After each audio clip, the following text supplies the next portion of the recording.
The Monastery by Terry Brown.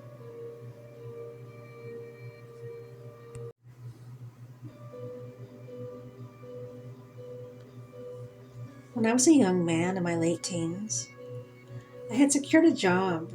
I was an employee at a commercial photographic studio in the city of Cincinnati, Ohio.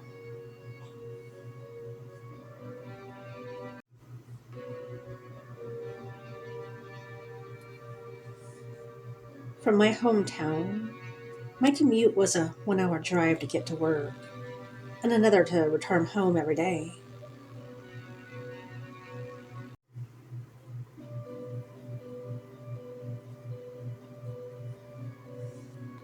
Soon after that, I moved out and away from my small hometown village for the first time and found an apartment with a roommate in a part of Cincinnati area called Mount Adams.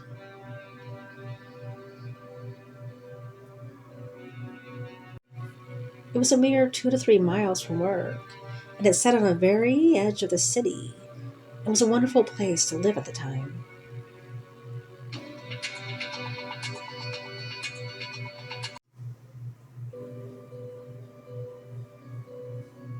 I'd like to start my story by telling you a little bit about the place and the area that I just moved into.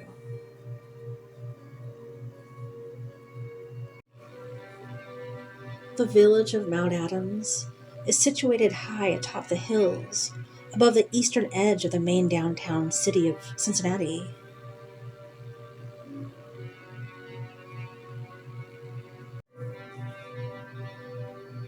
It's surrounded on three sides by Eden Park and the old observatory and waterworks buildings.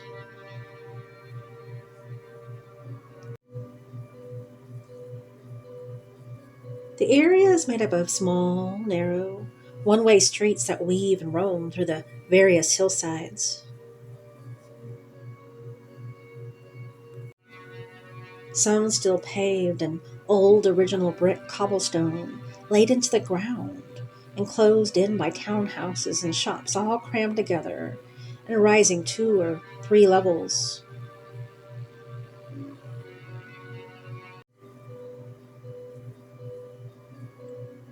There were many times, walking around by myself after nightfall, camera in hand, that I explored those climbing hills and previously unknown side streets, and soon find myself lost within just a few blocks of where I lived. The random patterns and lay of those small streets followed no regular course, as they twisted back upon themselves at every turn.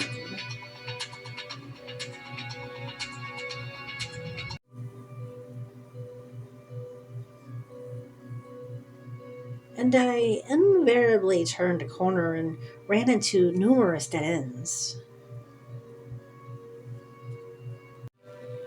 In some of those areas, late at night, it felt like you were lost in a labyrinth.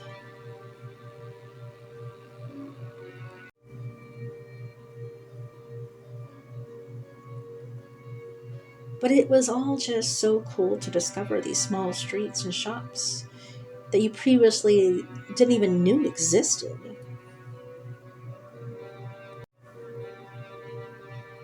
On one of those nights of discovery, as I walked along the narrow sidewalk down a very small and dimly lit one way street, I found myself standing next to a small building, very low to the ground, that had a single doorway on the front of it. And hanging next to it was a large poster sized enclosure of glass that held within it a hand drawn marquee that stated that the place was the Mount Adams Cinema, and that, among other things, every Saturday night at 10 p.m. promptly, you were invited to attend the showing of Monty Python and the Holy Grail.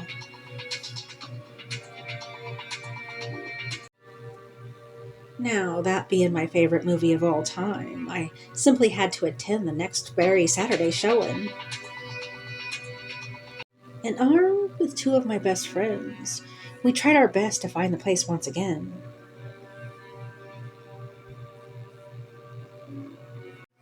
Having successfully achieved that on our third or fourth tour of the area, We went in the front door and were immediately greeted by a long counter, just 3 feet inside the door, behind which stood two young gentlemen of Indian persuasion. In very broken English, they informed us that the price for admission was $5, and after paying that, we were each offered our choice of a cold can of Coca Cola or Sprite, whichever we so desired, and a large candy bar of our choice.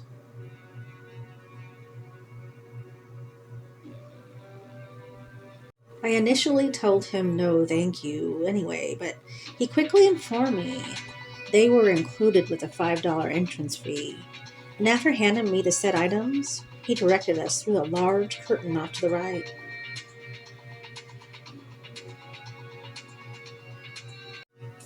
The cinema was merely a large room with about 6 rows of movie style chairs in it, and a large screen that covered the back of the room. It was a great time, and we went back there more times than I can count. Sometimes being the only people there for the show, and other times finding the place maybe half full or of other individuals very much like ourselves, and usually in the same state of mind, if you will. I'll leave it at that.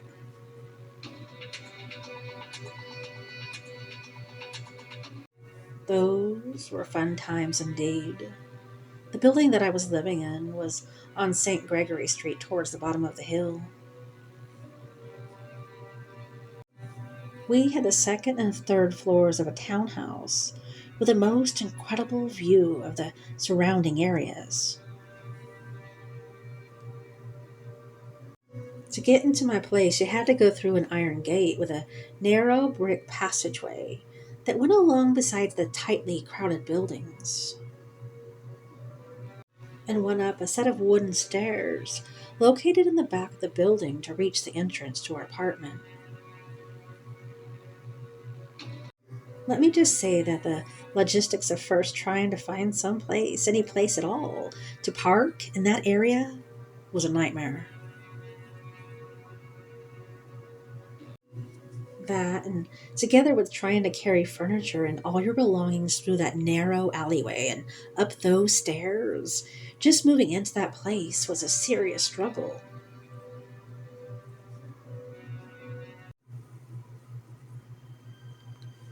Somehow, with the help of 4 or 5 friends, I moved in and we maneuvered a heavy and very large sleeper sofa up those stairs and eventually onto the third floor of that townhouse.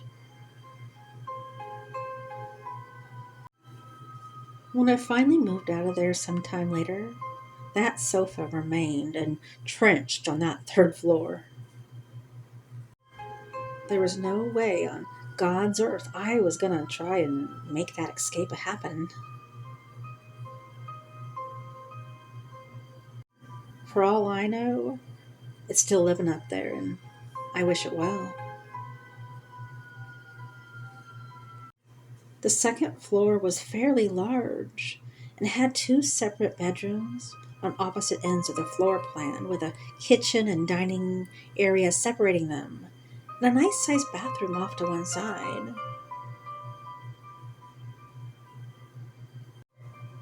My bedroom was the one on the back side. You had to enter from a long hallway with only my room at the end. It was a good sized room, had a nice large balcony off the back side that offered me a beautiful view overlooking the city below. But the really fantastic feature of this apartment was the third floor.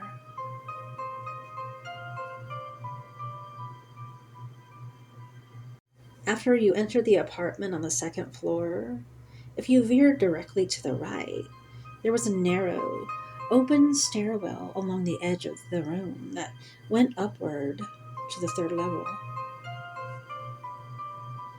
The third level consisted of one very large open room that went the length and width of the building, and it was the entire top floor. As you came off the steps and turned toward your left, The room was wide open with solid wood floors and a fireplace at the very far end.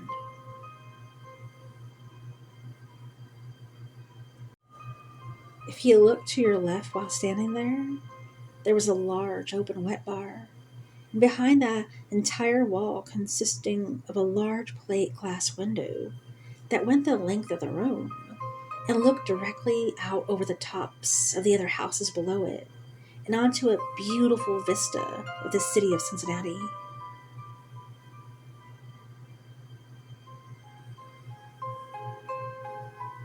Directly behind you was another large plate glass window that looked directly out over the Ohio River as it wound its way past the great city.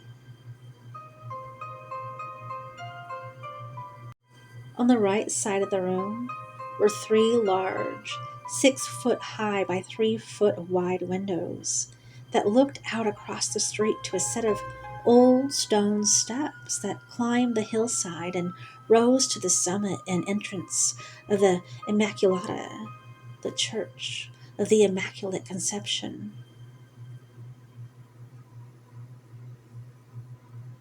Crowning the peak of Mount Adams and commanding a sweeping view of the Ohio River, the Kentucky hills, and Cincinnati's downtown basin, this venerable Roman Catholic structure was dedicated in December of 1860 and later served as the parish for the hill's German-speaking natives, and it was directly across my narrow street.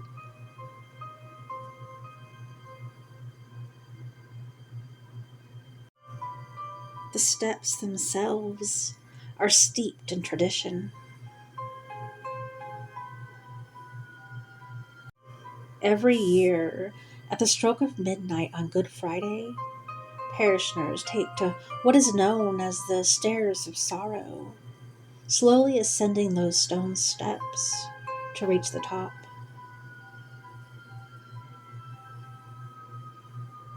Stopping on each step to say a prayer on their rosaries before finishing, and climbing to the next step to repeat the process. This tradition started in 1861 and continues to this very day.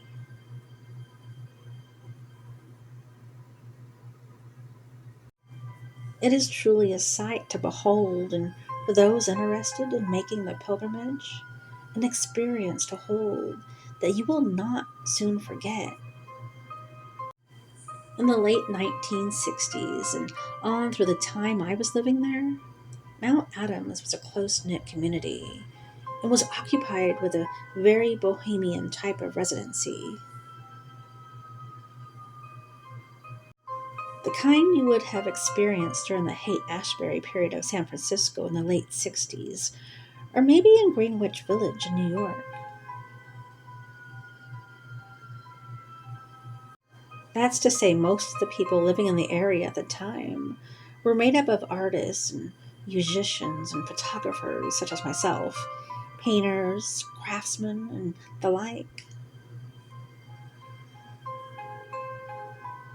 There seemed to be a wine shop or an art gallery or cafe on every other corner, and it was commonplace to be able to just start walking along the quirky and narrow sidewalks of the village.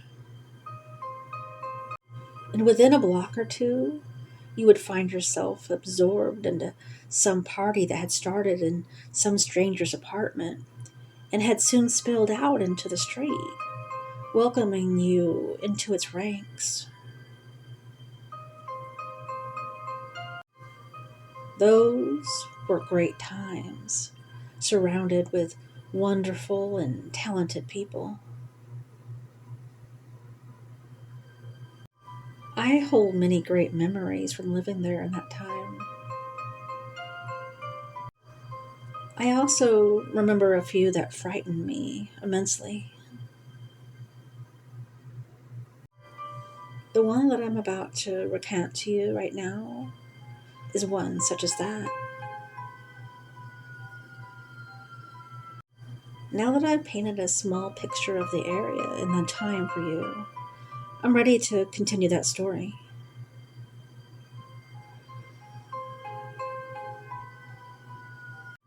One weekend in the late summer months, I found myself stuck at my apartment by myself on a Friday night with nothing much to do. My friends were all off doing other things, and my roommate was gone for the weekend. And so I enjoyed the early evening sitting upstairs on the third floor, just kicking back with a bottle of wine and a few old movies.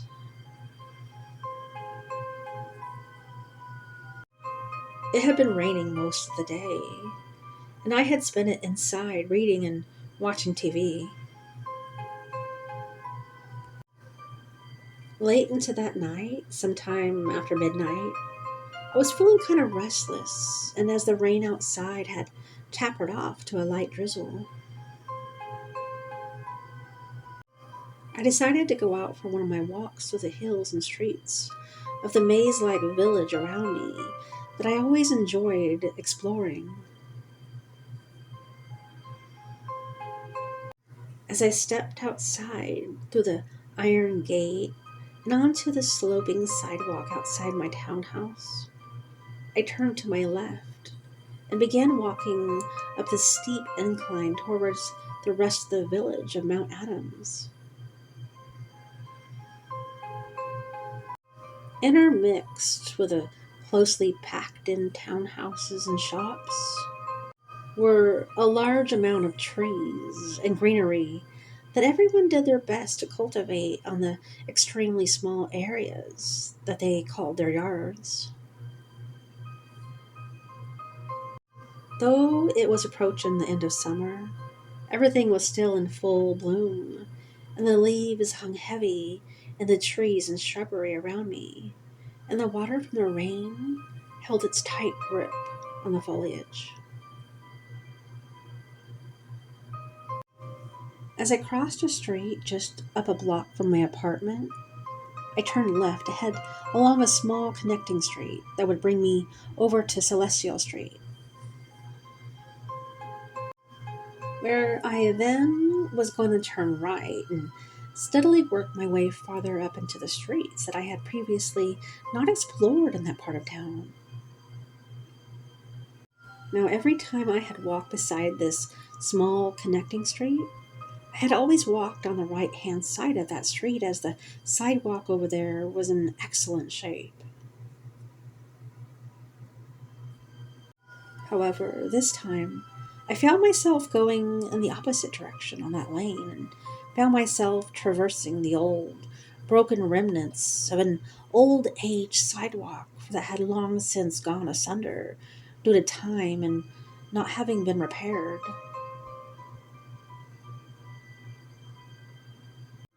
About halfway down that side of that small lane, the sidewalk disappeared under a mass of greenery that hung down from the large trees above and hung over the sidewalk and into the street all the way to the pavement.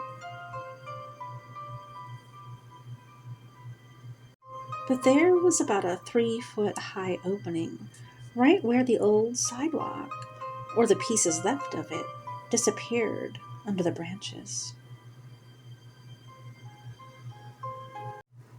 I started to swing around the left side of the wall of green and into the street when the rain started to fall heavier again, and at the last minute. I decided to duck under the branches and on what was left of the sidewalk, and maybe wait out the rain for a minute or two, hoping it would end shortly. After bending down to almost a crawl to get under the trees, I came up on the inside and found myself in a high ceiling, completely covered area, cut off from the rain and the world that moved just outside its leaves and branches.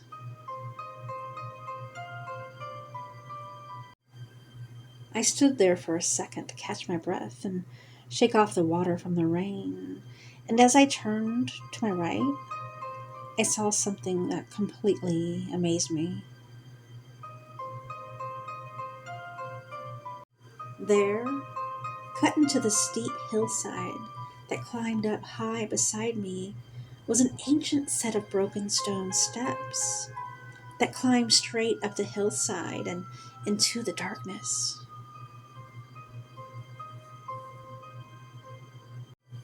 The steps were about 4 feet wide, and grass and dirt grew predominantly around the broken pieces of them.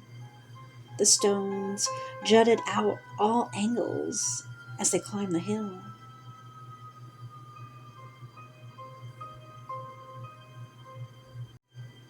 Though the area that I found myself standing in gave me plenty of headroom, I could see that as the steps moved upward on the hillside, the foliage above and around them closed in tighter and left a very narrow area to traverse. It was obvious that these stairs had not been used in a long time and had probably been closed off at one point or another. But now they just lay there, hidden from sight and unused. At least they had been unused until that moment. My curiosity had gotten the better of me by then, and as I had never even seen these steps or knew they were there those many times that I walked nearby, so I decided I just had to see where they would bring me to. I hunched down and started moving my way up those steep and treacherous stairs, occasionally reaching down and steadying myself on the ground as I moved ever upward toward whatever mystery lay above me. I moved upward across probably 100 or more steps, with the foliage closing in tighter and tighter around me as I climbed until I finally reached the top.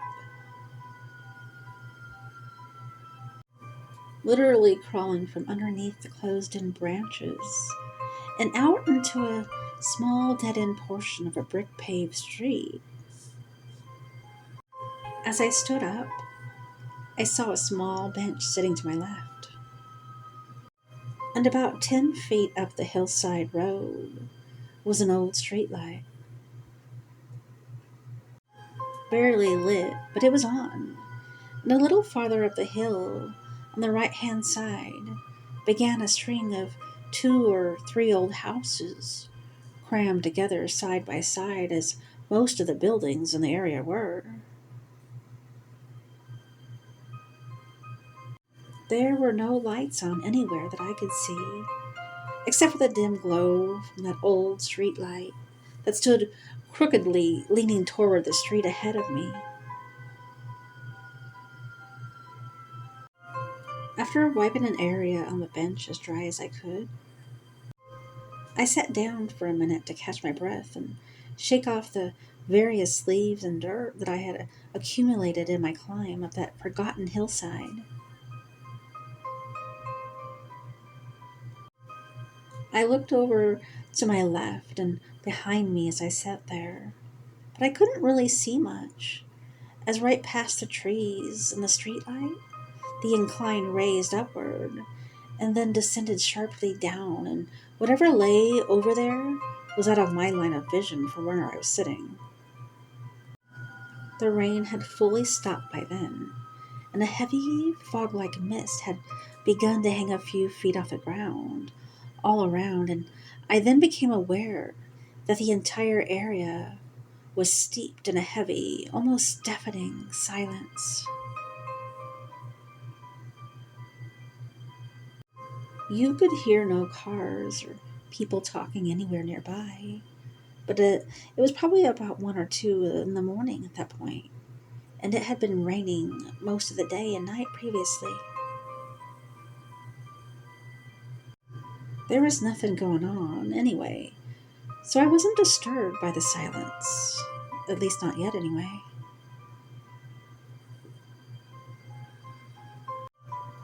after a few minutes, feeling refreshed and curious about my surroundings, I stood up and began to walk slowly up the street, feeling the old brick cobblestones under my feet as I moved steadily uphill.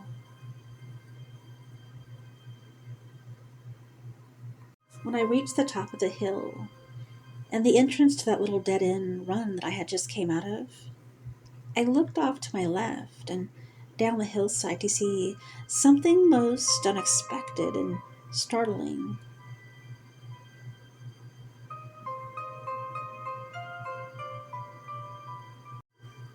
Another small cobblestone roadway moved off to the left and down the grade, just alongside it. Running the complete length of that side of the road was an old iron fence and brickwork.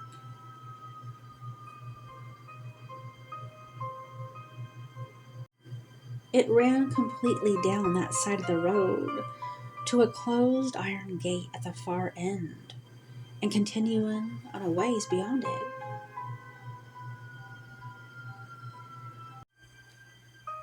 But what stood behind all of that was what truly had captured my attention as I stood there in utter wonder and shock.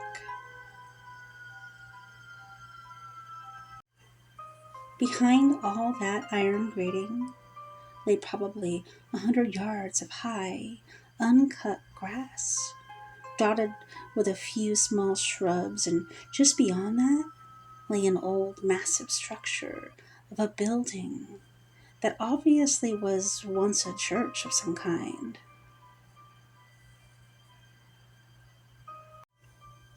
At least part of it was. The rest was a massive 3-story building that covered the acreage of the enclosed property, and it just sat there, silent and empty, waiting in the darkness before me.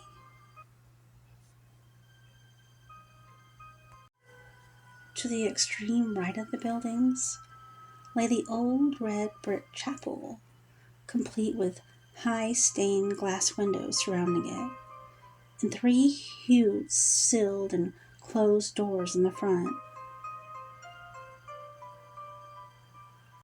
The front of that building reached to a high pinnacle with a huge stone cross rising above it all at its very apex.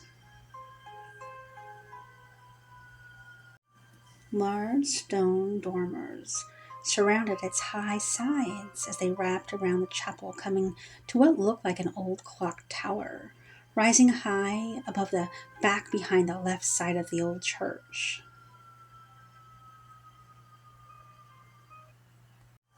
The clock tower had yet another stone crossed at its high peak, and the tower itself looked to be the connecting structure that attached itself to the long and imposing 3-story structure that seemed to grow from its left side and engulf the rest of the huge property. Halfway down the long building stood a giant white Roman arch surrounding a closed doorway. Vines had grown up, completely covering the archway and door, and had worked its way along most of the sides of the building. The fog began getting thicker as I stood there looking at this massive old abandoned and unused structure. I wondered how something so large and imposing had been sitting on this hilltop, and yet I had never seen any part of it or even known of its existence at all. The front of the building to the left of the church was covered with windows 3 stories high, but all intact. Although it was obvious that the place had been empty and closed up for some time, there were no broken panes of glass anywhere to be seen. The grass in the section that covered the area from the road to the building had been uncut for some time, as it stood 2 to 3 feet high in some areas. The whole sight left me with an eerie but curious predilection to want to know more about what I had found standing before me.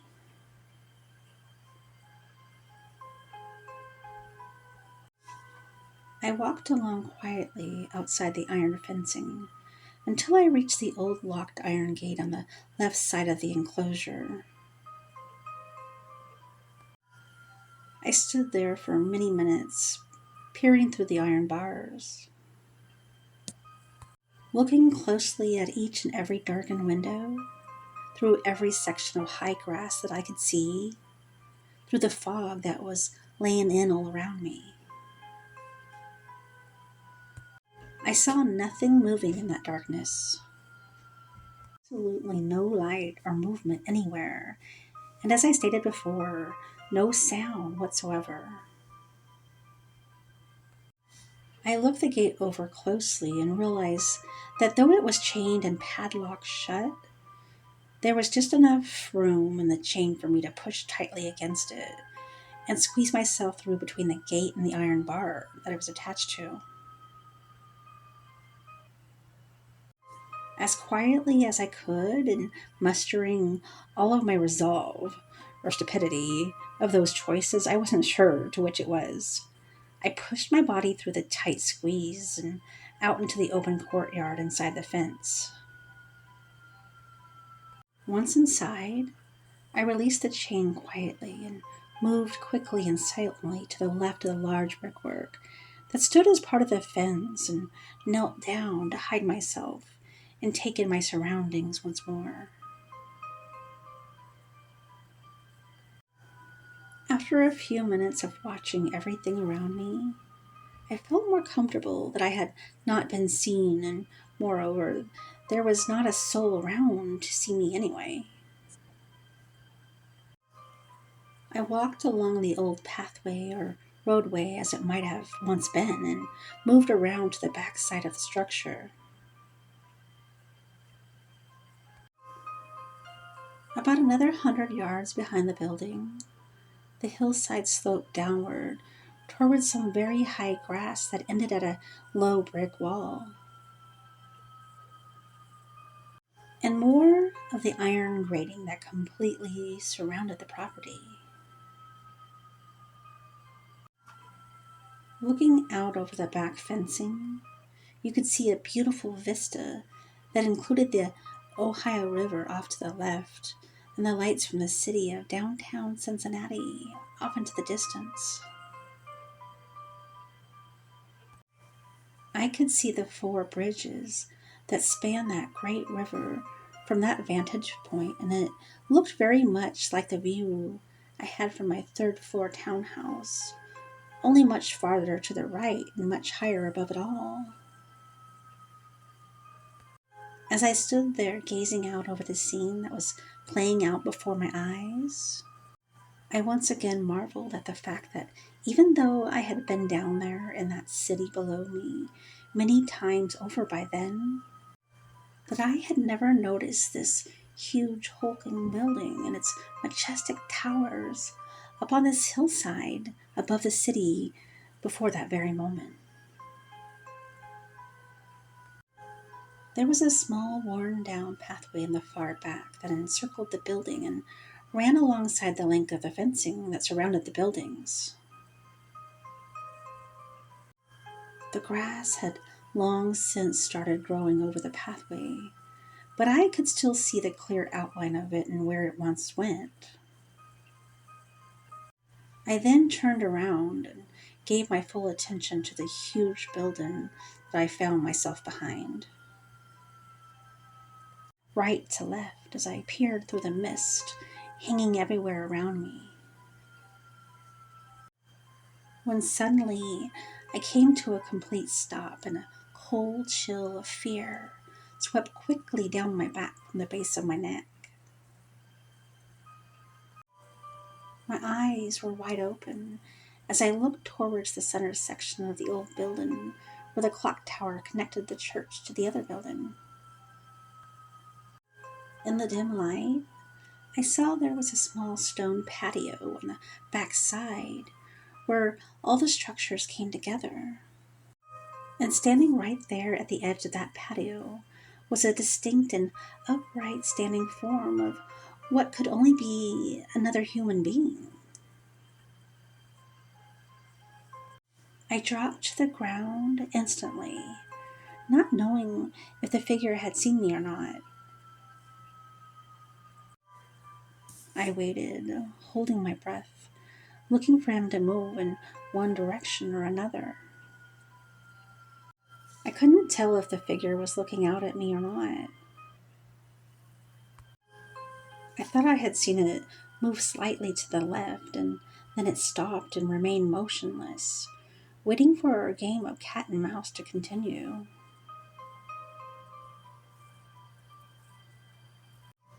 I most definitely felt that I was the mouse here, and quickly started looking around me, trying to discern what would be my fastest and safest route out of here without letting whatever this was catch me.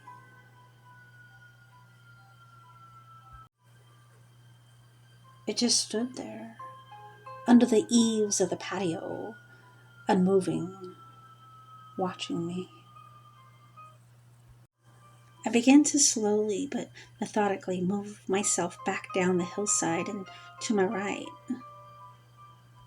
moving ever closer to the far right side of the property and the low brick wall and grating that encircled it.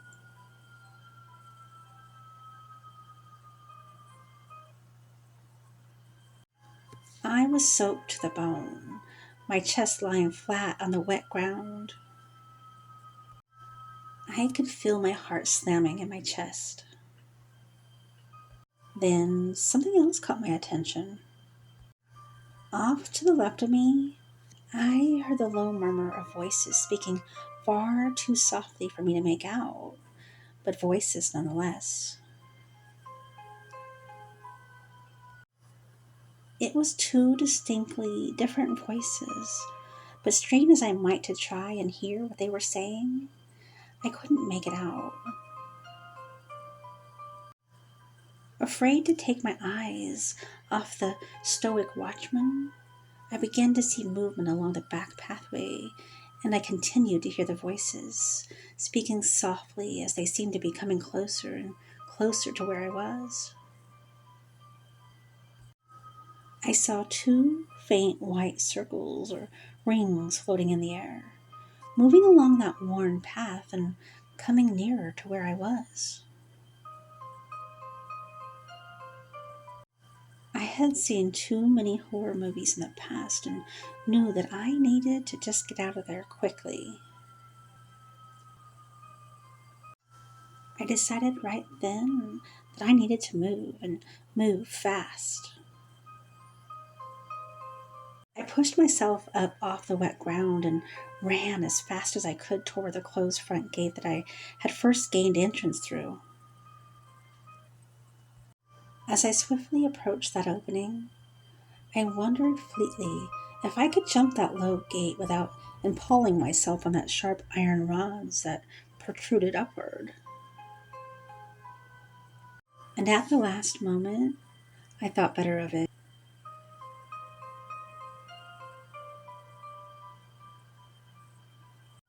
Slamming the full force of my body against the gate and diving to the right to wriggle my shaking body through the opening that I had created.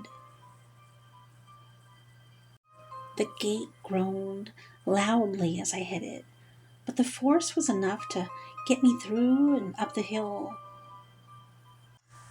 I ran without even once looking back to see if I was being followed.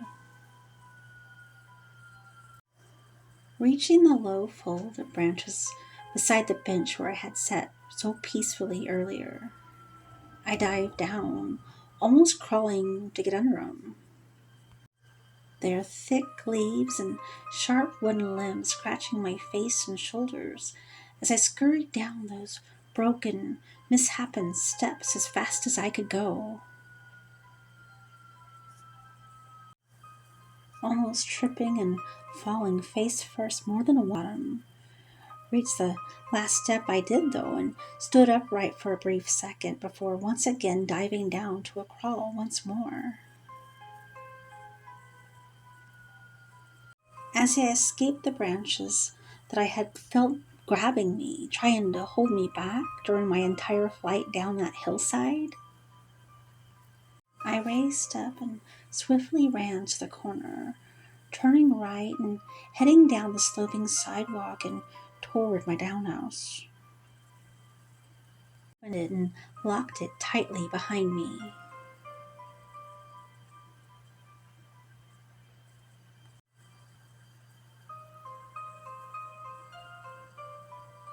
I waited there in the brick passageway, peering out between the rods of my iron gate, looking up the street to see if I had been pursued.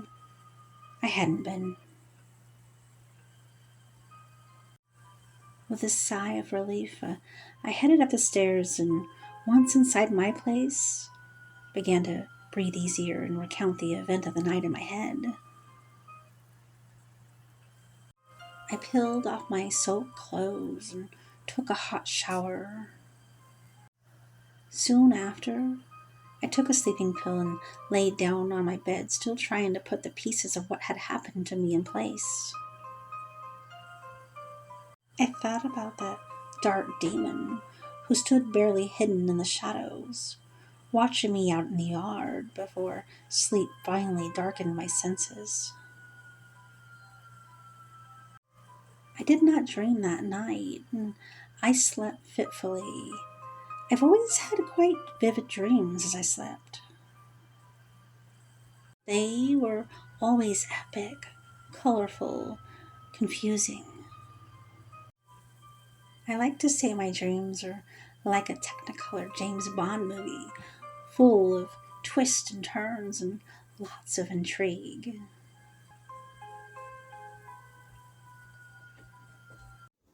I must carry on some really weird conversations while I'm dreaming as well. My wife will testify to that. Anyway, I dream almost nightly and usually remember most of the crazy things that happen in them. I remembered that I did not dream at all that night. I awoke the next day, late in the afternoon, and poked around the house watching a bit more TV as it continued to rain off and on outside my windows. I really wanted to do some research on that old building I saw last night, but it being a late Saturday afternoon and also being years away from the advent of Google and internet, there wasn't much researching to be done at the moment. The more I thought about the previous night, the more I thought I must have been seeing things and letting my imagination get the better of me. After all, I had been drinking and consumed almost a whole bottle of wine earlier that evening. I rationalized all the crazy things that I thought I had seen to be results of an overactive, if not slightly drunk state of mind. That was a beautiful vista from up there, I thought to myself. I would quite frequently travel around the dark corners of the city and down to the river's edge at all hours of the night in search of landscape and architectural photographs to add to my portfolio. I decided I would once again return to that building with my trusty Nikon F2 in hand to take a roll or two of photographs of the imposing structure and the city of lights that lay twinkling behind it. I had bought the camera used from a man who had carried it with him during the Vietnam War, and it had served both of us well. I spent the rest of my day cleaning my gear and preparing myself for my return trip up that hill.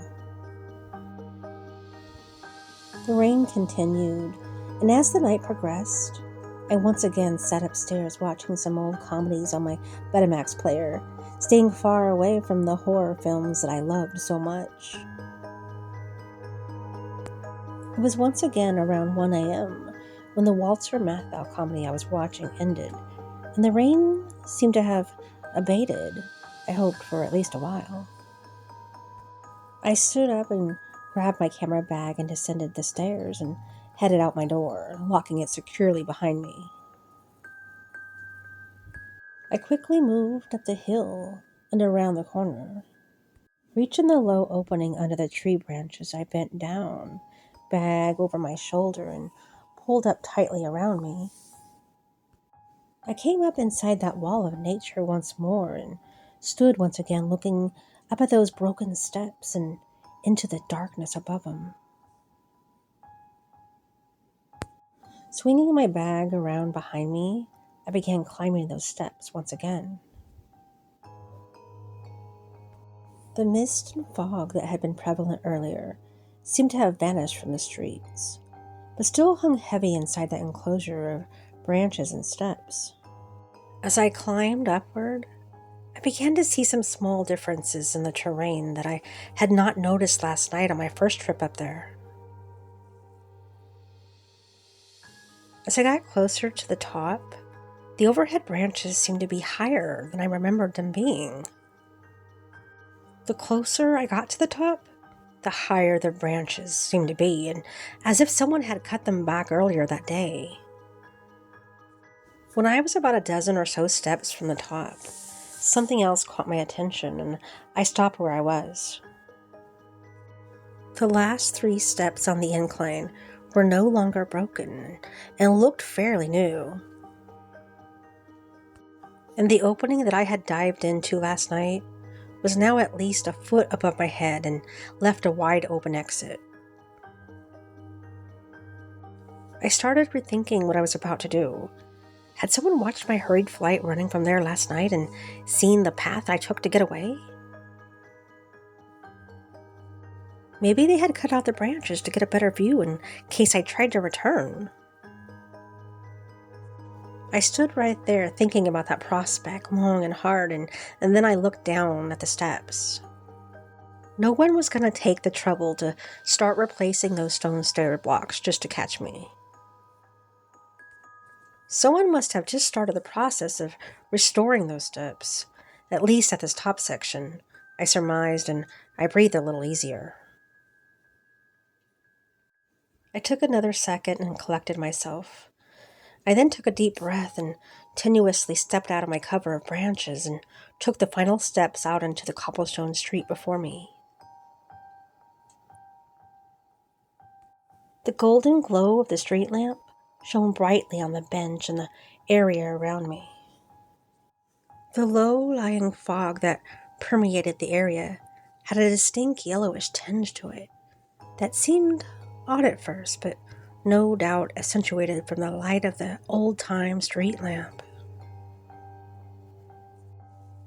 I looked up the street at the houses off to the right, and they appeared the same as the night before. No lights or movement within what I could discern. I did hear voices from off in the distance, and the creaking of something large being jostled around, somewhere from far away where I currently found myself. I plopped my butt down on the bench once more, sliding the strap from around my head and shoulder and setting the camera down on the bench beside me. Pulling my camera out, I hung it from around my neck in front of me and zipped the bag closed. I had already preloaded it with the film I wanted to use, and I was ready to go. I stood up, pulling the bag over my shoulder, and headed up the hill and straight through the grass beside the bench, instead of following the short road to the top of its peak. I walked quickly over the hillside and down onto the street, and moments later, I found myself once again standing in front of that closed iron gate. I stood very still and listened quietly, looking all around me for any movement or any sign of something alerting me that I shouldn't go any further. Everything seemed kind of different than it had the night before. Brighter, I guess, is the word for it. Though there were still no lights whatsoever coming from anywhere in the chapel or its attached buildings. And I saw no sight of the dark demon, and as I now thought of it, that had stood watching me last night. The street light did seem brighter than it had before, so maybe that was just messing with me. I reached down to push the gate, and I saw that the gate was now unfettered, and the heavy chain and padlock that were wrapped around the gate and the side posts were no longer there. I reached down and pulled up the latch. It opened freely. Once again, I stopped dead in my tracks. I remember feeling somewhat dizzy at that point. I raised my eyes to the horizon and scanned everything in front of me. I felt like I was being led into a trap, but who would have taken off the padlock? I looked around in the high grass, hoping to see it lying nearby. Thinking that maybe as I hit the gate as I did the night before, I had maybe broken the old lock and maybe it had fallen off as I fled the scene. It wasn't there. Maybe I was just a little more inebriated than I thought I was last night. I thought about turning around right then and there and making my way back down those stairs and going back home, leaving it all behind me, forgetting all that this had ever happened and just going back to my everyday life. And then I remember thinking to myself, what the hell am I afraid of here anyway? I told myself that it was highly doubtful that I would get arrested for just taking photographs. And I had not, nor had any intent to cause any kind of damage to the property or anything else there. Plus, damn it, I wasn't a coward, and I decided I was going to get my photos and go home. I passed through the gate, closing it quietly behind me. I walked right down the old roadway in plain sight for all to see as I headed to the hillside in the back of the buildings to set up for my shots. As I got just past the back corner of the building, I looked to my right, staring intently into the patio space at the back. At the place where I had seen someone standing, watching me last night, there was no one there, no one at all. I breathed a sigh of relief and continued on down the hillside to find the right spot to set up for my shots. I found a good location about 3 feet from the old path that gave me a good view of the city lights below. I pulled the small lightweight tripod I carried from my bag and I quickly set it in place, screwing my Nikon onto the base and directing it toward the Ohio River off to my left. I focused on the slow-moving boats as they worked their way past the industrial buildings sitting beside the river. I framed my shot between 2 of the smokestacks that continued to spout their black smoke over the buildings and in the amber glow of the various lights reflecting off the river. I then framed a couple more, catching the 2 large bridges that covered the expanse of the Ohio River at that point. One being the old L&N Bridge, which the railroad used to cross the river in times past, and pedestrians still use today. And the other bridge was the Roebling Suspension Bridge, originally built back in 1867 to further the traffic flow between Kentucky and Ohio. It was actually very peaceful on that hillside. Gone were the sounds of the traffic passing by that I occasionally heard coming up from Columbia Parkway that ran far below my own house and into the city. I then turned my focus directly down onto the city of Cincinnati itself. The amber glow of the streetlights looked back at me warmly through my viewfinder, and I snapped a dozen or so long exposures while I felt nature breathe all around me. I saw some grape arbors down on the hillside to my right that I had not noticed the night before. Quite a lot of them, actually. Then I saw something that quite surprised me.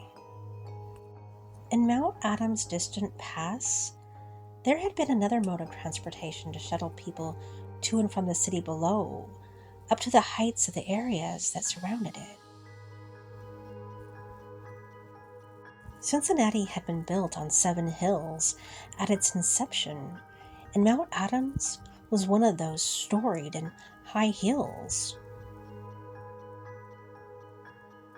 In those days, the city had a number of inclines built into the sides of the hills to move people up and down the various hills to where they made their homes and down into the city itself where they found employment and purchased their goods.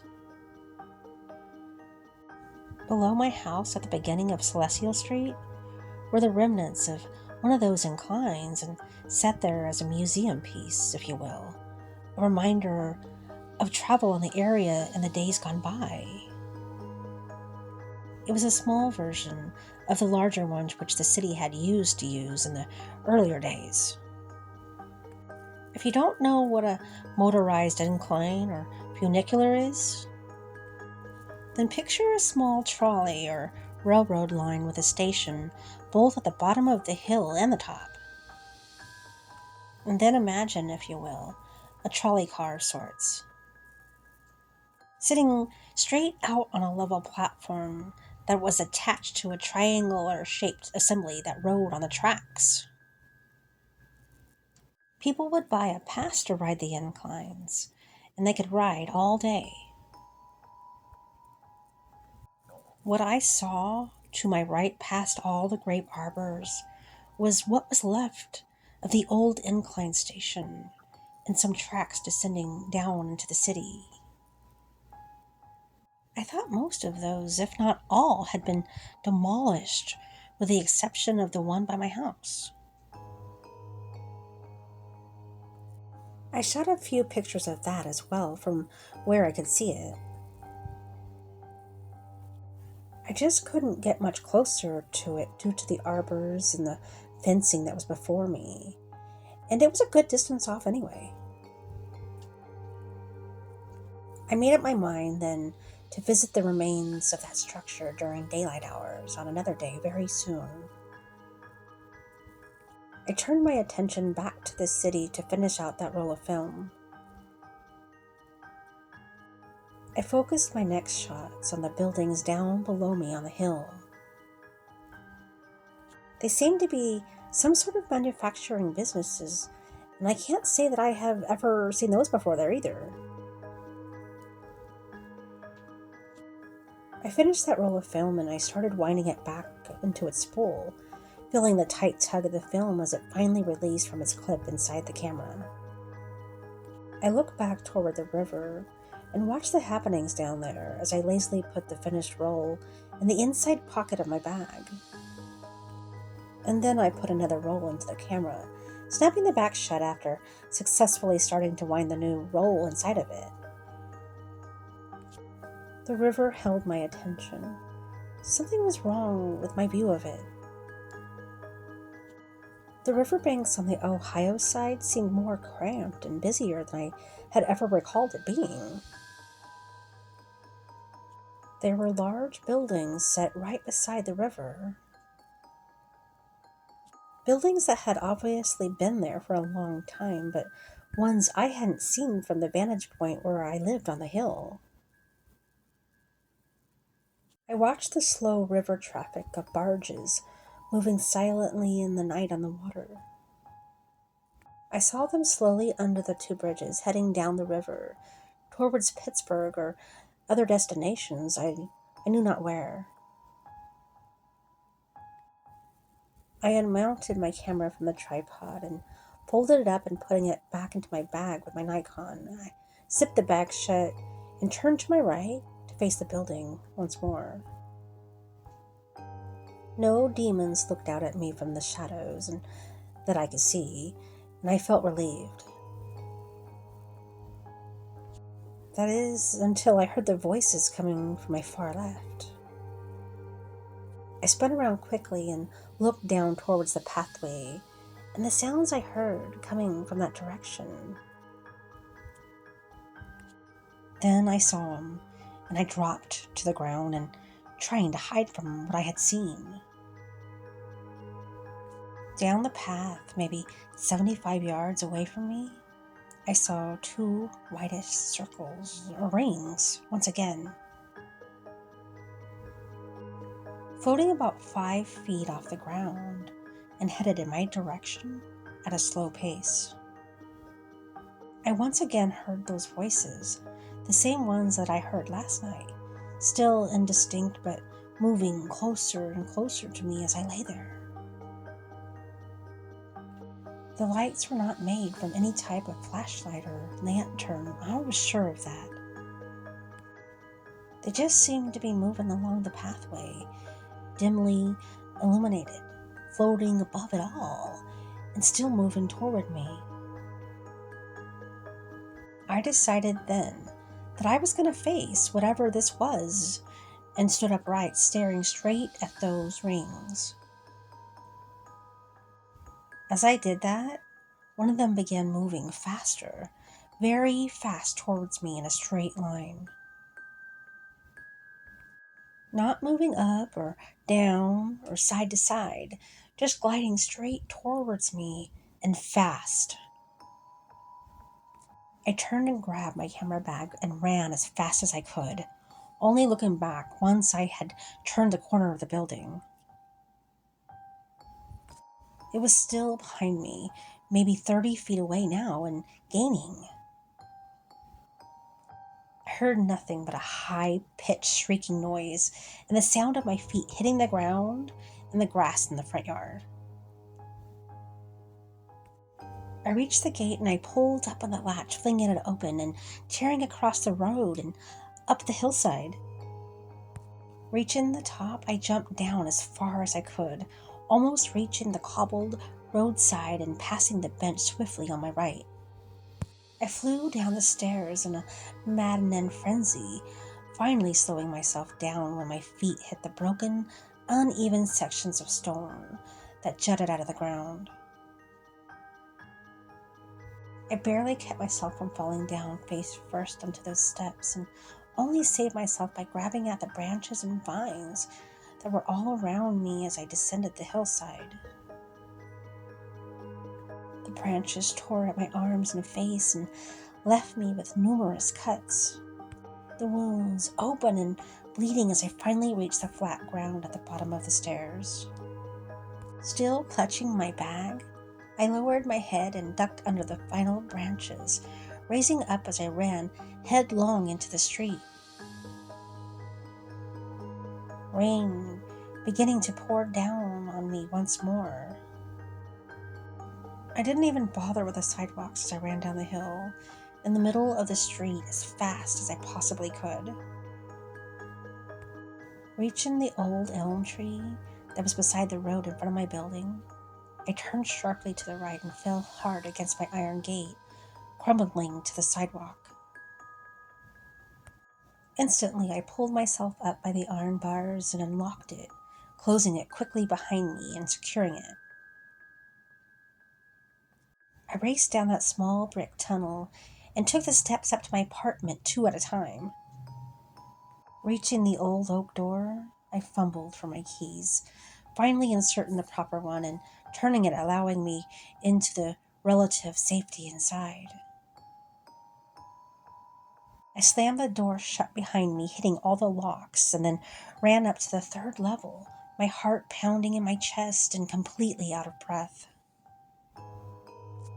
I threw my bag onto the couch and crumpled down in the corner by the front windows, looking out at the last one and up the rainy street, with my back pressed against the wall and the river behind me.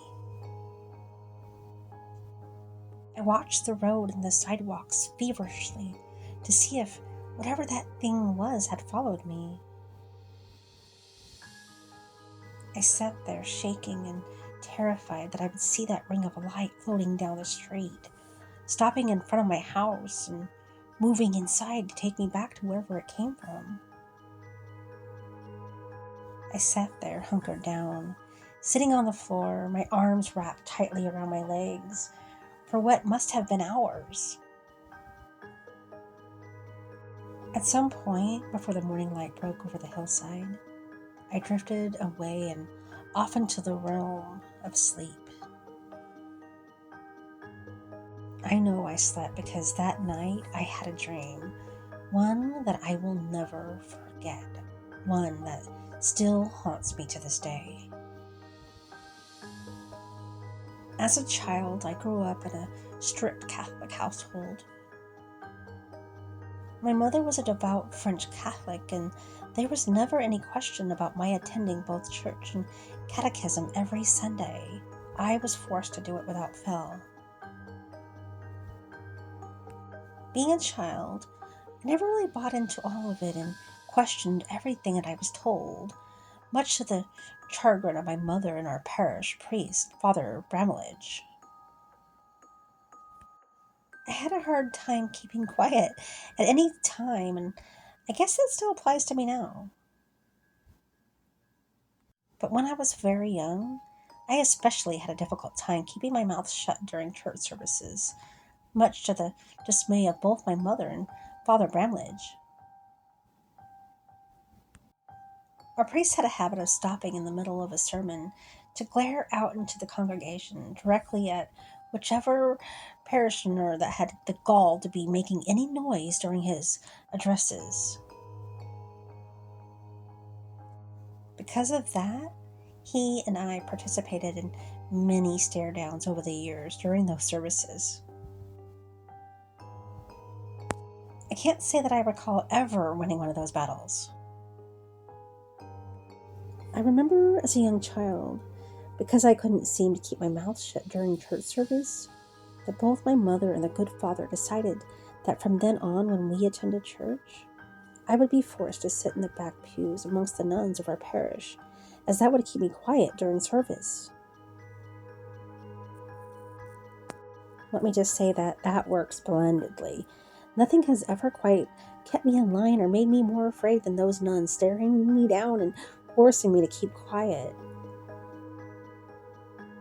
I had experienced classes with them over the years, and we knew each other a little too well. I distinctively remember one who shall remain nameless, who had a habit of walking up behind you in class, and if she didn't like what you were doing, would grab you in a Vulcan death grip by the side of your neck and lift you up out of your chair, leaving you flailing about like a captured fish. My neck hurts just thinking about it. In later years, though, I remember working on one of my cars at my father's garage one afternoon, when Father Bramlage came up behind me and started asking me about what I was doing and told me about his love of cars. We developed a cordial, if not close relationship from then on, and had several conversations about both cars and divinity over the years that followed, until the day came when I finally lost contact with him. The only reason I am now telling you all of this is that it pertains to the dream I had last night. In my dream, I was standing back on the hillside, looking out at the city. Father Bramlage was there with me, talking about something, I know not what. Whatever it was, I must have understood what he was saying to me, because I wasn't questioning him about anything. I thought it was strange that he would be in my dream, as I hadn't even thought about him in years. He walked down past me and over to the grape arbors, returning a moment later with a handful of grapes still attached to their little cluster of vines. He offered me some, and we stood there munching on grapes and looking down at the city. I remember turning around to look at the chapel and its building behind me.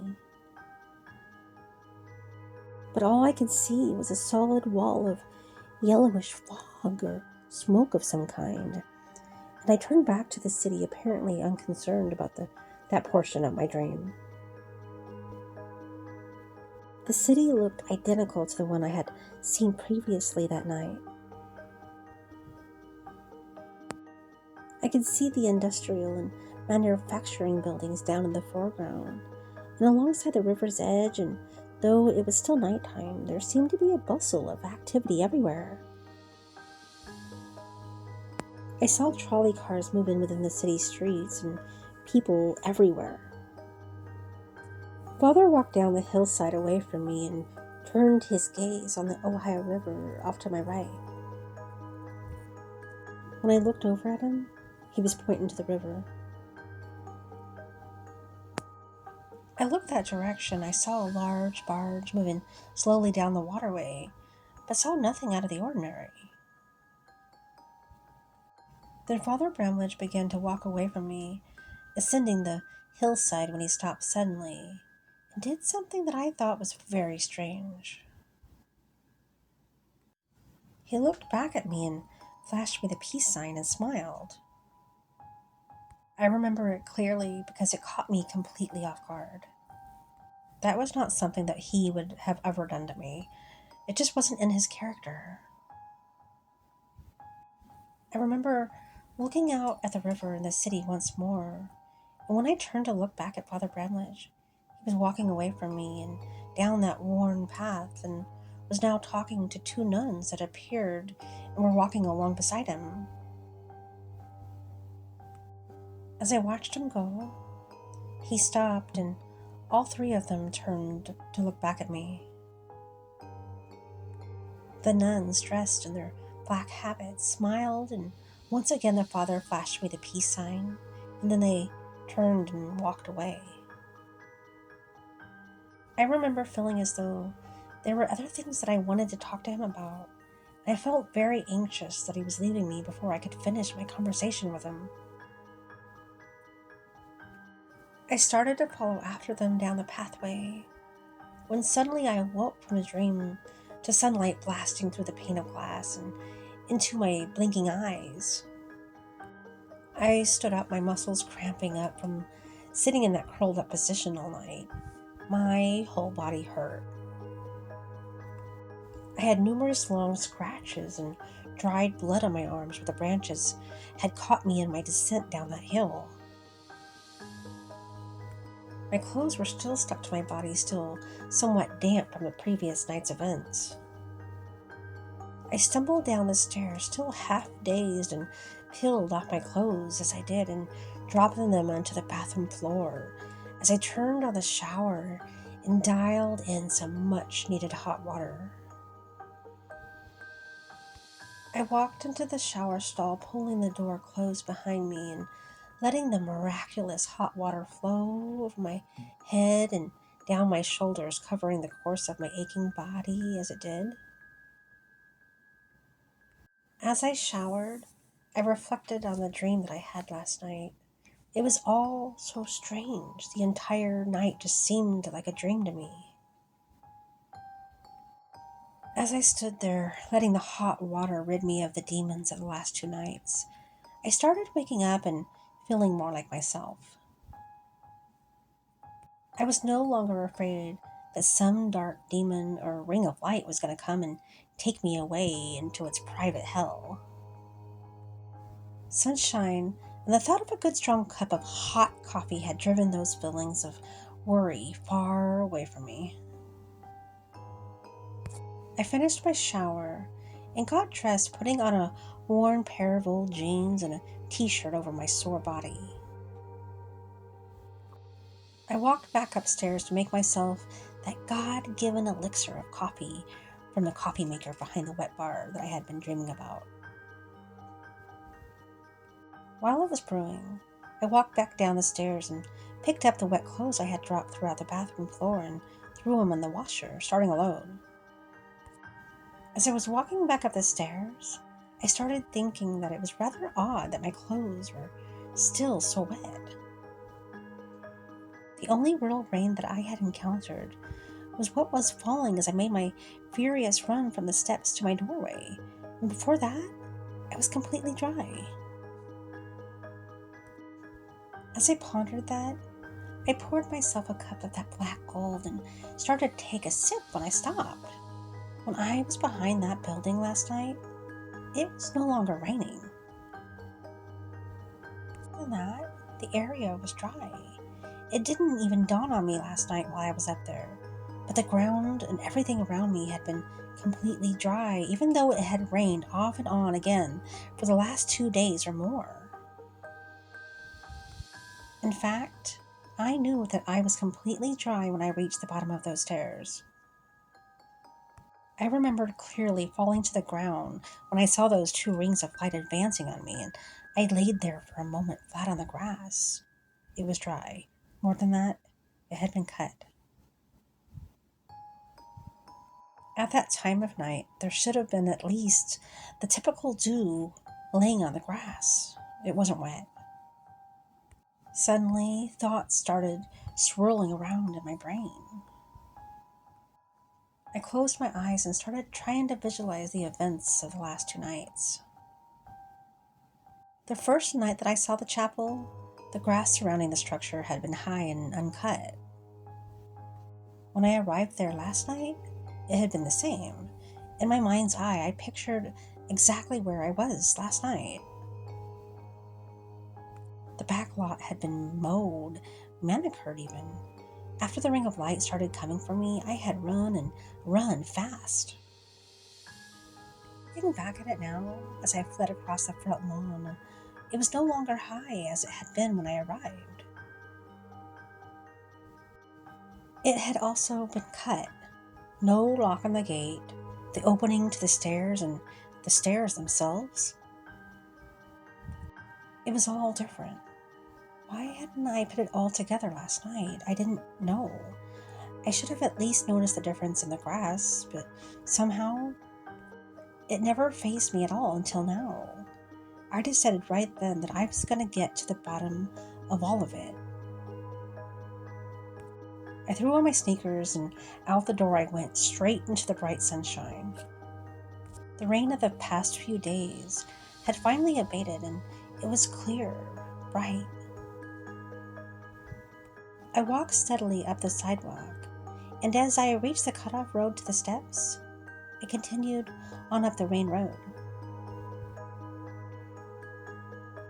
I was going to find the connecting roads in that building. They couldn't be that far away. The next road, running left, turned right quickly and ended at a cul-de-sac. I turned around and headed back to the main road of St. Gregory Street. And on the next intersection, I found a small cobblestone road that headed in the right direction. After a few more crazy twists and turns, I found what I was looking for and stood gazing down the small side street at the massive red stone chapel and buildings behind the iron fencing. It was as I had seen it on the first night. The grass was high everywhere inside its walls. Vines were snaking their way up the sides of the structure and completely covered the main center doorway. The 3 doors at the front of the chapel were sealed and obviously had not been opened or used in some time. There were people milling about the street, and I asked one gentleman about the chapel. He informed me that he didn't know a lot about it, other than it was an old monastery that had been closed up for some time, and he thought some development company was in the process of purchasing the property, and he expressed a hope that the buildings wouldn't be torn down, as they were part of the city's history. I thanked him and moved on towards the bench at the end of that little enclosure. The one with all the branches covering the broken stairs I had gotten to know. The branches went almost to the ground before the stairs. The broken stairs. Broken from the very first one.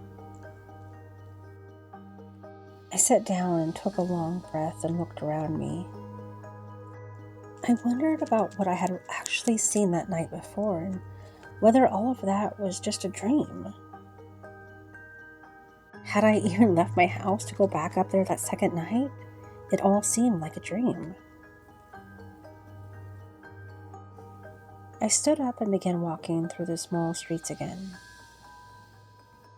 About 2 blocks farther up, I found a small cafe open and stepped inside for a cup of coffee to try and clear my head. I asked the waiter about the remnants of the incline that I had seen last night and what was the best route from there to get over to it. He gave me directions to the small one that was situated back behind my townhouse.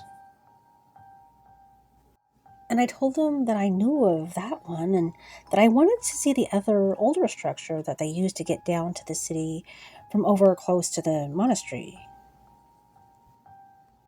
He informed me that he wasn't aware of anything left from the old incline over there, and it was his belief that the last parts of all of that were demolished sometime in the 1940s or so. He wasn't exactly sure. I asked if I could get my coffee to go, and I spent the next hour or so walking through the small streets in somewhat of a daze.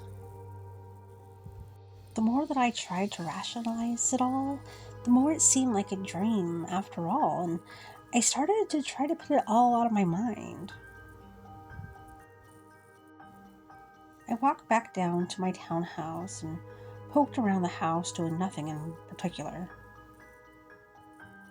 and soon found myself on the third floor once again, looking out the large plate glass window at the end, overlooking the river.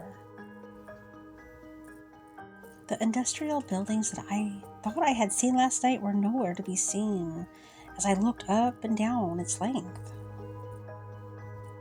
From the city downtown to up past Alt Park, I saw no sign of them. I began to think that maybe I was just crazy, and then I looked down at all the cuts along my arms and made by the branches as I came flying down those steps last night, and at that moment I knew it had been real. Suddenly I remembered the roll of film that I had tucked away inside my camera bag. The photographs that I had taken last night from the hillside, and I ran across the room grabbing up my camera bag that still lay on the couch where I had dropped it. I unzipped the top and shoved my hand down into the inside pocket and pulled my hand out, clutching that precious roll of undeveloped film. I shoved it down deep into my jeans pocket and, grabbing my keys off the counter where I had left them, I raced at the door to my car.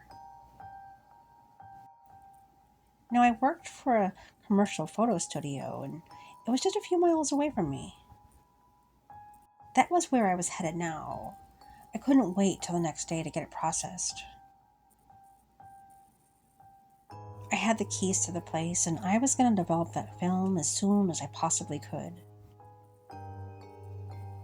I wanted to see the proof of what I had seen last night on that hillside.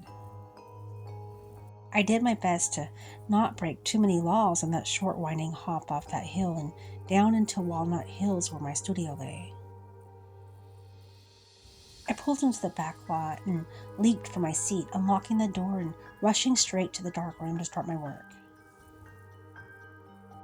There was no one else there, as it was now Sunday afternoon and we were closed on the weekends.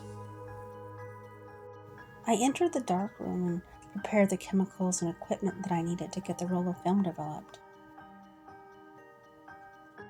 Everything in place and ready, I flipped off the lights and used a small bottle opener to pop the bottom off the film canister. I gently removed it from its shell and just as carefully clipped the end of it onto the wire spool, and holding the film slightly cut between my fingers, I began to roll it onto the silver spool, keeping every inch of it from touching anything else as not to ruin it. Once on the spool, I put it into its sealed light-proof canister and flipped the lights back on.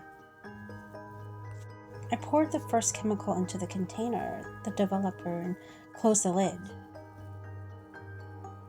Lightly agitating it over the next 10 minutes or so, I completed that first process. Next was the stop acid to stop the emulsion of the film from developing any further, and after that, the fixer solution to stabilize the film. I knew after a few minutes I would soon be able to rinse off the film and view my evidence, and I could hardly wait. I was shaking with anticipation, and the seconds seemed to pass like hours before I was finally ready to pull my film out into the light and see my photographs. The moment finally arrived, and I washed out the finishing rinse and popped the can open, pulling the silver disc out and grabbing the end of the film. I held it up to the light and began to unroll my film from the spool. I looked intently up through the negative images. It was a completely blank roll of developed film. It wasn't overdeveloped or underdeveloped. The individual frames hadn't been overexposed or underexposed. There were no images on that film at all, and I mean nothing, not 36 separate blank images. Just one long roll of what appeared to be unexposed film that had never even been put in a camera. In the past, I did have an issue with the film not being clipped properly to the roller and hence was never loaded correctly. But this wasn't that issue. When I took it from my camera last night, I felt the drag of the film as I wound it back into this canister from my camera. I know I exposed it, and I also knew that it was the only roll that I had put into the enclosed pocket. There were no others in there. I had cleaned out and organized my camera bag earlier in the day as I prepared for my shoot. I had and I still have no explanation as to what happened to my photographs or for anything else that happened over that weekend. I left the roll of film in the dryer cabinet and slowly made my way back home for the day. I remember reacquainting myself with a bottle of tequila that was behind the wet bar, and that was my weekend. The next day, when I rolled into work to start the day, complete with a slight headache, I checked the film once more before tossing it into the trash can. It was still without a single image imprinted on it anywhere. My friends at work wanted to know what had happened to me over the weekend, as I had band-aids on my arms and the side of my face from the scratches that the branches had left me. I told them about the discovery of the steps and the old chapel at the top of the hill, but I left out all the other details about my weekend. One of them suggested that I should maybe take some photos of the old structure, and I remarked that would be a good idea, and I just left it at that, going about my work. I didn't return to the chapel then, and did what I could to put the entire affair out of my mind, as life evolved around me and it drifted farther and farther back into my memories. I did try and do a little research on the buildings in that area later on, though, and I found out that originally that site had been home to two famous landmarks.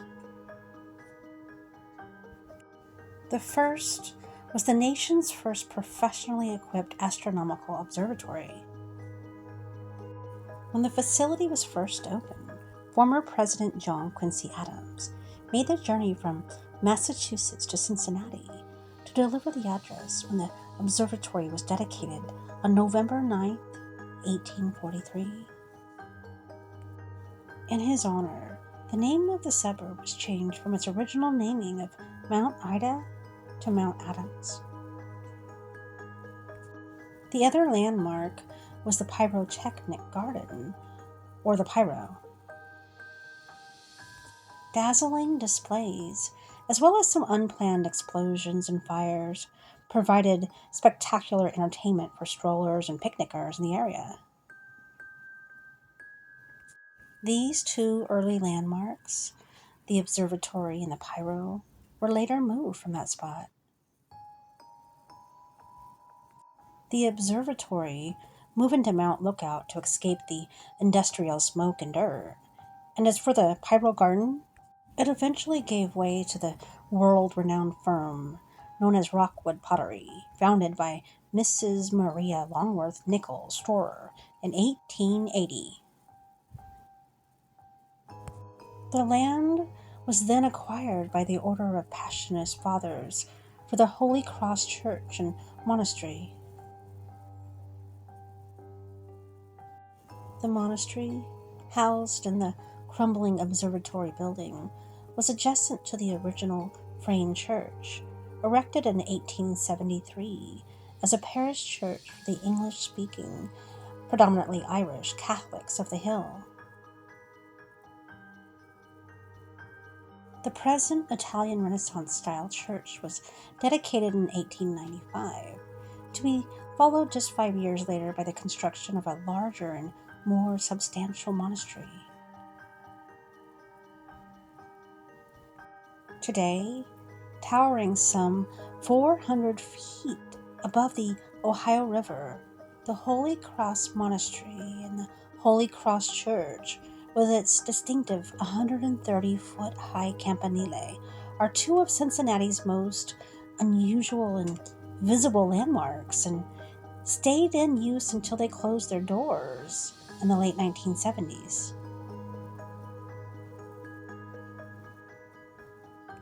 I discovered that there were no grape arbors around that piece of property in the 1980s. But back when the area was first established during the 1800s, there was a man named Nicholas Longworth who was reported to be the second richest man in the entire country, who, after the trees had all been cut down for logging purposes in the area, started growing a terraced vineyard on the hillsides of Mount Adams in an area that he called his Garden of Eden, which came to be known as Eden Park as it stands today. After long experimentation with various grape cuttings, he produced a sparkling Catawba wine that became celebrated around the world as Golden Wedding Champagne and made Mount Adams to become known as the birthplace of American wine. The Mount Adams incline that I spoke of was a funicular or inclined railway located in the neighborhood of Mount Adams. Completed in 1872, it was the longest running of the city's 5 inclines, closing in 1948. It was demolished sometime soon after that. At this point, I would like to say that my tale has now ended, but I can't do that just of yet. We have to flash forward 3 years or more. It's a Saturday night, and Joe, a good friend of mine, and myself are leaving downtown Cincinnati after attending an Iron Maiden rock concert that had been at the Cincinnati Coliseum. Long since torn down now, and the site of the infamous Who concert tragedy where 11 poor souls were trampled to death trying to enter the arena to see the concert. As I pulled out of the city and onto Columbia Parkway, I saw the sign for the exit ramp that took you to Mount Adams. I asked Joe if he would like to see where I used to live and my old stomping grounds, and Joe giving it the thumbs up, we soon pulled off the parkway and headed up the steep incline toward Hill Street and into Mount Adams. I drove by the bottom end of my old street and headed up Celestial Street to circle around so I could drive by my old townhouse. When I turned onto the small connecting road, I looked to my left and saw the overgrown tree branches still jutting out into the street that had covered those hidden stairs that I discovered so long ago. I then started to tell Joe about that weekend and the events that followed. I had barely started my story, getting as far as the discovery of the stairs, and he demanded that I pull over and park the car. He wanted to see him for himself. I reluctantly found a parking spot not too far away, and as we headed toward the location where the stairs used to be, I tried to continue my story. Reaching the branches, we both ducked under them and into that familiar enclosure that I had found previously. Not much had changed during those years, and other than even more grass and foliage, the stairs looked as I remembered them. I hadn't gotten very far into my tale yet, but Joe was already moving his way up the stairs at a brisk pace. Trepidatiously, I followed along behind him. We reached the top, and after leaving the low-lying branches behind us, we both took a seat on that now familiar bench to catch our breaths. At that point, I told him about the abandoned monastery over the hillside and that it had been very creepy, and I believed that I had seen a ghost or two behind it. Joe was up and heading over the hill before I could even say another word. Once again, I found myself standing before the old chapel and monastery in the dead of the night. A place that I had never planned or expected to return to. It was cleaned up a little bit more than when I saw it a couple years earlier. The grass had been cut and the vines had been removed from the ancient doorway, but it still sat silent and empty in the darkness. Joe had reached the gate, and turning around to tell me to Simon, he pushed it open enough to squeeze through and held it open for me. We looked around for a brief moment to see if anyone had noticed our clandestine assault on the property, and feeling assured that no one had, Joe started moving swiftly ahead of me and towards the back hillside behind the monastery. I followed at a slower pace by far, wary of my surroundings and not so eager to jump back into the fray. When I finally caught up to him, he was standing on the hillside on the old pathway and admiring the city view below us quietly. It was then that I began to tell him about the white rings that had floated down that very path toward me when he turned around to look back at the monastery. Suddenly, he yelled, "Oh shit," out loud and quickly dropped to the ground, pulling me down with him. I looked up and saw what had made him cry out like he did. There, in the shadows of that back patio area, stood a dark and silent figure, unmoving and watching us where we lay. All my past memories, all those past fears, came flooding back through me once again. My demon had returned to claim me once again.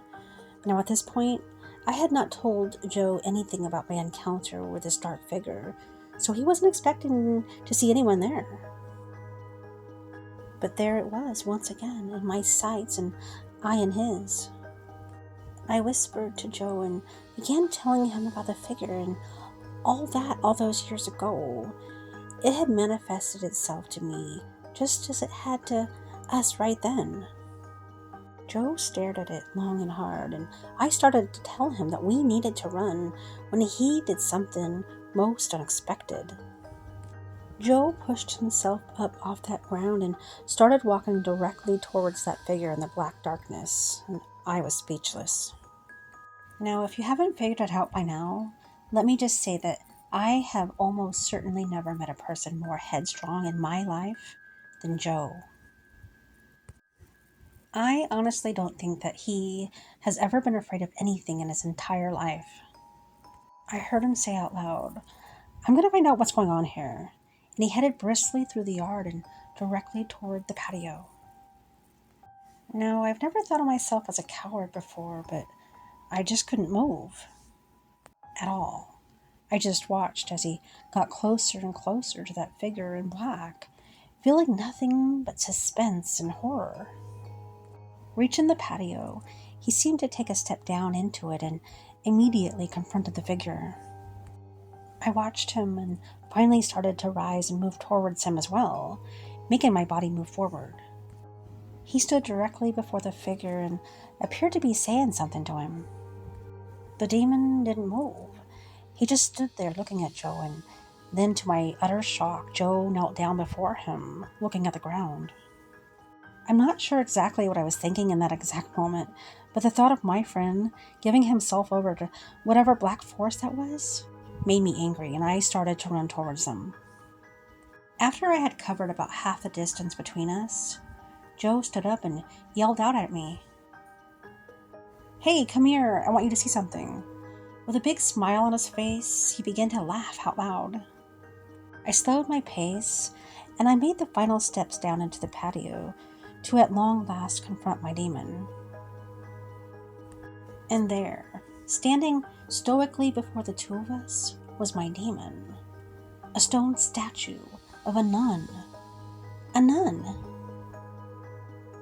I had been terrified of an unmoving statue of a nun. The statue itself had a small plaque inscripted at its base and had been placed there many years ago as a memorial to the nuns who had devoted themselves and resided in that monastery. Thinking back to all those times that I had to sit with the nuns at my own church and how I had felt so scared of them as a child, they became sort of my own personal demons. I began to laugh about that as well. We both had a great laugh about the entire incident, and then we walked back out into the grass and down into the path. I was still marveling at my own stupidity when I felt a welcome breeze hit my face, and as I stood there looking out over the river, its twinkling lights and the 4 bridges that I could see, I closed my eyes and thought about everything that had happened to me on that hillside. In my mind's eye, I saw the images of that city and flowing river beneath me from that second night. And I remembered that oh so vivid dream of Father Bramlett sharing grapes with me on the hill, and once again I saw him point toward the river and turn toward me and give me the sign of peace. And then it hit me, like someone had taken a wet towel and slapped me in the face. It hit me hard. I understood, finally. I opened my eyes and looked out at the river once again, and I saw it. It was now as clear as a bell ringing in front of me. I had known it was odd, but I just couldn't figure it out before that moment of clarity. Father Bramlage wasn't flashing me the peace sign, not at all. He was showing me the number was 2. As I looked out from where I now stood once again, all those years ago, on both that fateful Saturday night and in the dream that followed, there were only 2 bridges spanning that river in front of me. Only 2. As I looked at it now, I could see 4 within my frame of vision. The same 4 that I had seen from my townhouse every day that I had lived there, except on that night.